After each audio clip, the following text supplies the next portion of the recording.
Hello everyone, welcome back to our channel. Today we will review a movie called The Cellar. Don't forget to hit the like and subscribe button. Enjoy.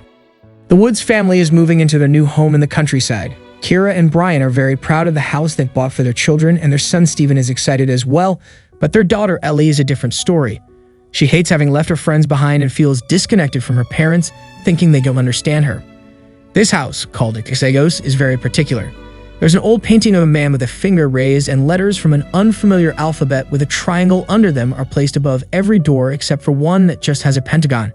When they check out the cellar, they don't find it very interesting, but on their way out, the door gets closed before Ellie can leave. There's something wrong with the lock that won't let her open it again, and when she feels something in the dark approaching, she begins getting scared. Fortunately, the key is hanging right next to the door, so Brian uses it to let her out. In the evening, Kira asks Ellie to babysit Steven because she and Brian need to go to the office for an emergency meeting. While Ellie is on the phone with an old friend, she suddenly gets jump-scared by a strange figure. It's just Steven, wearing a cloak and a weird-looking skull that he found in a hidden compartment in the rec room. The family hadn't known about this hidden compartment, so Ellie checks it out and finds a plaque in it that says "Sol the Coagula," an old record player, and an abacus. Steven says he's heard the house used to be owned by a witch that made a pact with the devil, then asks to try the record player. Ellie gets it to work, and the recording plays the voice of a man reading the equation written on the record before it starts counting. A few hours later, a strange breeze comes from under the cellar door and cuts off power in the entire house.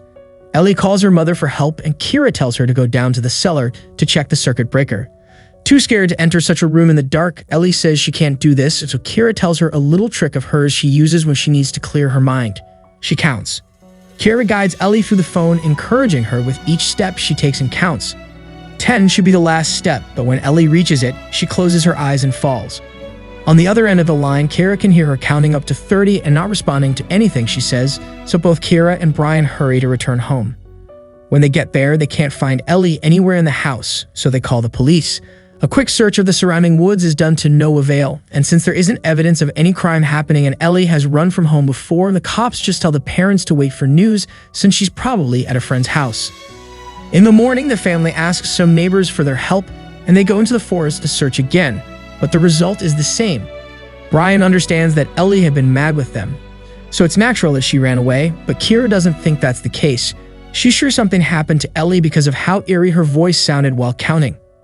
The next day, Kira begins hanging up missing person signs and forgets to pick up Steven at school until the teacher calls her. Once her son is with her, Kira goes to the police station to see if there is any news, but the detective doesn't have much to say. They check security cameras at bus and train stations. They also called Ellie's friends, but there are no leads, especially since they haven't found her phone either. The only important thing the detective can comment on is the fact that Ellie has been bullied and harassed on social media for a while. Feeling guilty because she didn't know that, Kira asks for forensics to come to check the cellar because she's convinced her daughter didn't run away. Once again, the detective must remind her that since this isn't a criminal case, he can't do more. When she goes back home, Kira notices the phrase "Sol the Coagula" is carved above the front door, so she decides to search for it on the internet while Steven makes his ball bounce against the cellar door. The search results reveal this phrase is connected to old alchemy and means dissolve and coagulate. The pictures related to it show a 5-pointed star and a picture of a weird snake. With her curiosity piqued, Kira calls Steven over and her son joins her after dropping his ball near the cellar. Steven tells his mom that nothing out of the ordinary happened the night Ellie disappeared. The only thing they did differently was to turn on the record player. Considering it unimportant, Kira puts her attention back on the computer to check Ellie's social media, where she finds out her daughter had gotten an anarchist tattoo that she never told her family about. Afterward, Kira decides to check the cellar again. She stares at the pentagon above the door for a moment before going inside of the light tube. This time, she notices there are Roman numbers on the steps and an equation at the end of it, matching the one on the record player. But the most shocking surprise comes when the tube's UV light reveals a bunch of disturbing faces painted on the wall. This is enough for the cops to finally send a forensics team, of which one of the men accidentally pushes Steven's ball inside the cellar. Unfortunately, the cops don't find any other clues, and the only thing they can say is that the painting had been there since the 50s. When asked about the history behind the house, Brian explains they know nothing about it except that it used to belong to an old lady and they bought it very cheap. Night falls and the whole family goes to sleep, but Kira is woken up by Steven, who has wet his bed. After changing his sheets, Kira goes to the bathroom to listen to her daughter's voice on the answering machine to find a little comfort. But suddenly, Kara can hear the sound of Ellie's voice counting coming from somewhere else, the sink pipes. The voice can still be heard when she leaves the bathroom, so Kara follows it until she discovers it comes from the cellar. When she enters it, she accidentally kicks Steven's ball, which begins falling down the stairs, and the sound of it bouncing goes on for much longer than it should take it to reach the last step. Kara turns on the light and goes downstairs too, but she doesn't see the ball anywhere. In the morning, Brian wakes up and finds Kara never came back to bed. Still wanting something to do, Kara begins taking pictures of the symbols above the doors before going to work. She sends the picture to her secretary and asks her to search for their meaning while she attends a meeting, but her worry doesn't allow her to pay much attention, so she leaves as soon as she arrives. On her way out, Kara is stopped by her secretary, who lets her know the symbols are Hebrew glyphs and they spell Leviathan, a sea creature from Jewish mythology. Then Kara goes to look at the painting of the man with his finger raised. She discovers that his name is John Featherston. Kara looks for his name on the internet and finds out his entire family had gone missing in this house except for the daughter. At that moment, a strange breeze comes out from under the cellar door, making the power go out.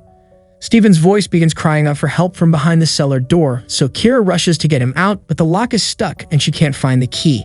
When she looks through the keyhole, an animal eye stares back at her, and she jumps away only to find the real Steven in the corridor. Suddenly, the cellar door opens on its own and the power comes back, revealing the key had been on the floor all along. Kara hangs the key again before entering the cellar using her phone's flashlight. The door closes behind her as soon as she comes in, so she asks Steven for help, but he's too short to reach the key, so he must go grab a chair. While waiting, Kara tries to look into the cellar again and accidentally drops her phone, causing whatever is down there to start breathing heavily and come closer. This beast begins coming up the stairs and Kara is getting desperate to get out. Fortunately, Brian arrives just in time to let her out. Later, Kara tells Brian that she felt a presence down there and that her phone is gone. She also comments on the fact the Featherston family had gone missing like Ellie, but Brian thinks she's seeing things that aren't there. To help her calm down, Brian goes down to the cellar to look for her phone, but the only thing he finds is a ball of hair. The next day, Kara goes to the National College of Mathematics, which holds a Featherston wing, to talk to Dr. Remy Fournette, a genius mathematician. Kara gives him a piece of paper with the equation from the cellar, and when he reads it aloud, the lights flicker for a second. While solving the equation, Fournette manages to make a graphic that represents the equation and thinks it represents other dimensions, but this is more complex than anything he's seen before. He'll need time to work on it, so he promises to call Kara with the results. Sometime later, Kara comes home with a new cell phone. At that moment, the record player begins playing and Steven moves towards the hidden compartment where he finds a pale-looking Ellie who keeps on counting while showing glyphs carved on her face. Steven cries out for help, but when his parents get there, the record player has gotten stuck on 10 and Ellie is gone, only leaving her phone behind. Meanwhile, Brian has started to do some research of his own. Putting the triangles together with the pentagon forms a 5-pointed star. This star with the glyphs around it represents the demon Baphomet, the gatekeeper of hell. Its picture shows him making the same hand sign as Featherston on the painting, and its arms say Solve Coagula 2. When Kara arrives and sees all this, Kara turns on the record player to explain that the equation probably opens the gate. At the same time, Steven loses control of his drone and follows it down the cellar, counting each step. Baphomet is waiting for him at the bottom, and Steven screams as the power goes out. His parents quickly go after him but only find the drone, so they begin searching the house to no avail. When Steven's ball appears bouncing down the stairs, they start hearing a voice coming and follow it to find their son about to enter the hidden compartment. They take Steven away to check on him, discovering the boy is burning with fever. While Brian goes fetch some water, Kara tries to take off Steven's shirt, only to find a star carved on his chest. Suddenly, Steven says he remembers riding a horned beast before he begins counting again. Kara goes looking for Brian again and finds him standing in another room, counting down, and once he reaches 0, he announces it's here. The door to the cellar opens on its own and strong wind comes out of it as the sounds of Baphomet coming up can be heard. Kara runs to hide in another room, but the demon finds her, so she runs into the cellar with a flashlight in hand. The stairs have magically become much longer and there's a door at the end, so Kara runs towards it to escape the beast. She hides behind a wall at the bottom and waits for Baphomet to leave through the door before exploring the room. When she finds a tunnel, she crosses it and is shocked to find a huge open area filled with lost souls that are walking in line and counting. Among these souls is Ellie, who Kara finds thanks to her tattoo. Dragging her daughter with her, Kara returns to the stairs trying to hurry because she can hear Baphomet coming after them, dropping the flashlight in the process. When they return to the house, the power is back on and Kara closes the cellar door to keep the beast inside. The family is all okay, so Kira tells them they should leave, but when she approaches the entrance, she finds her flashlight on the floor. As her family begins counting, Kira opens the door to find the long stairs on the other side. Soon Kira begins counting as well as the house is shown not to be in the woods anymore, but on a desolated land. Here we come to end of our video. Please like, share, and subscribe, and hit the bell icon so you never miss any of our video. Thanks for watching.